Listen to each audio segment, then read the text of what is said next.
Hi everyone, my name is Dr. Michael Wald, known as the Blood Detective, and today we'll be discussing a particularly important topic that's trending in the news right now, having to do with micro blood clots and COVID-19. I should also mention that I've published a book on long COVID where I discuss not just blood clots, but dozens upon dozens of other health issues that may result from either COVID-19, the virus directly, or the vaccination.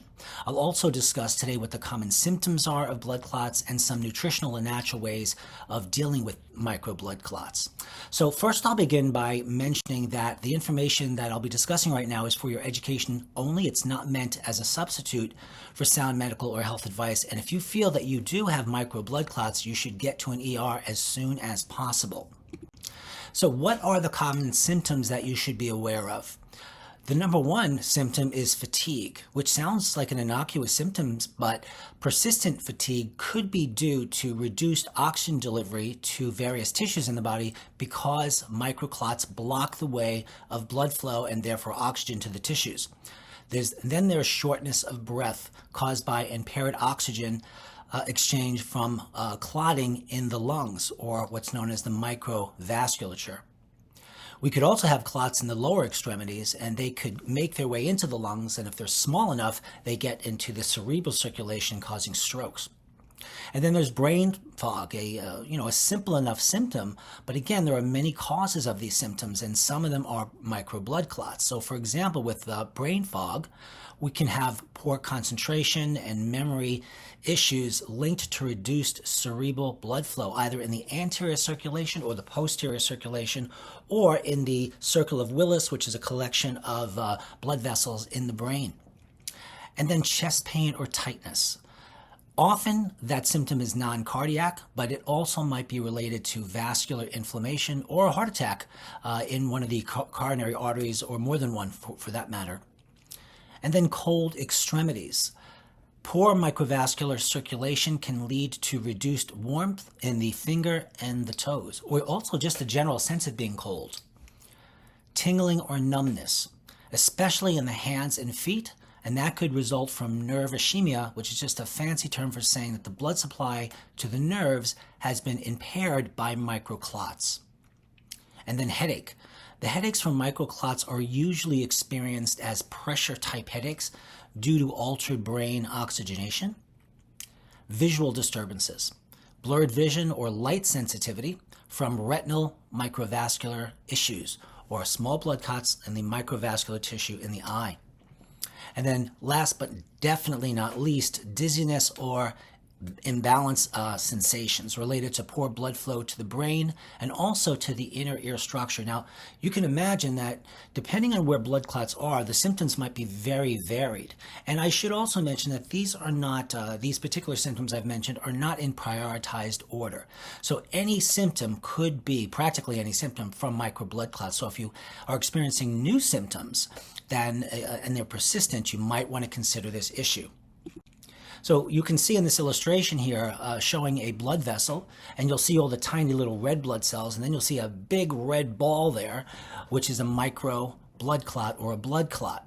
So what you need to know is that COVID-19 potentially can trigger inflammation and what's known as endothelial damage of the blood vessel itself. So the blood vessel is comprised of endothelial cells, which can become inflamed.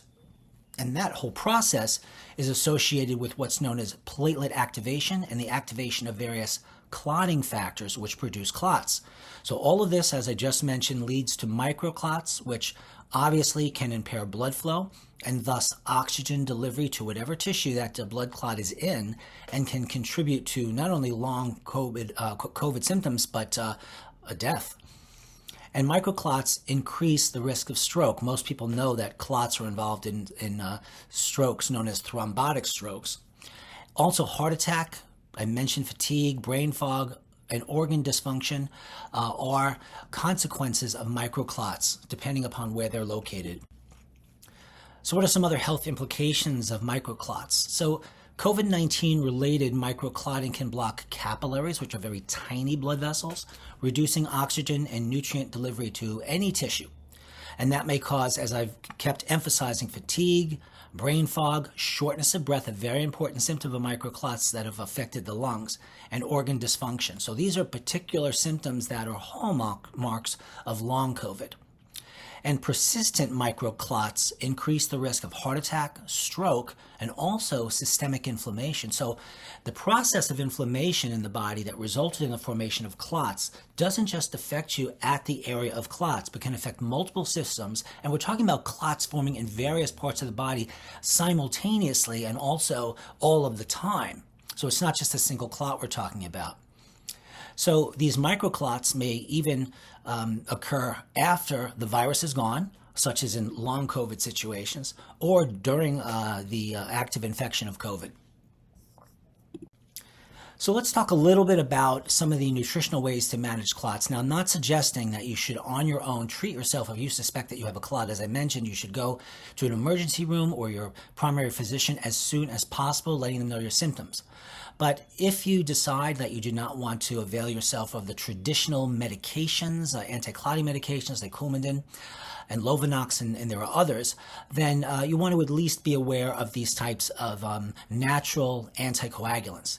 And these various anticoagulants work differently on different coagulation factors in the body. So for example, vitamin E, number 2 on this list, is an antioxidant and a mild anticoagulant.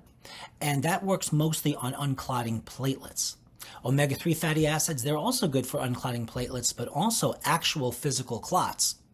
So omega-3 fats are, again, anti-inflammatory and anti-clotting in a range of a minimum of 2,000 to 300 milligrams per day. It's also best to base the amount of these different nutritional products on your laboratory tests, not just your clots, but the rest of your health as well. And then there's curcumin with bioperin, which is an anti-inflammatory, which inhibits platelet aggregation, which will help reduce the formation of clotting. Somewhere between 500 and 1,000 milligrams I've named here, but many people require many grams, and 1 gram equals 1,000 milligrams. Now, if you're going to take some of these nutritional supplements along with medical anticoagulants, you absolutely must be monitored by a healthcare professional that has experience and license to draw and interpret laboratory tests, because mixing medications, anti-clotting medications, and nutrient medications can be very, very tricky. So you want these things to work, and you do not want them to interfere with one another.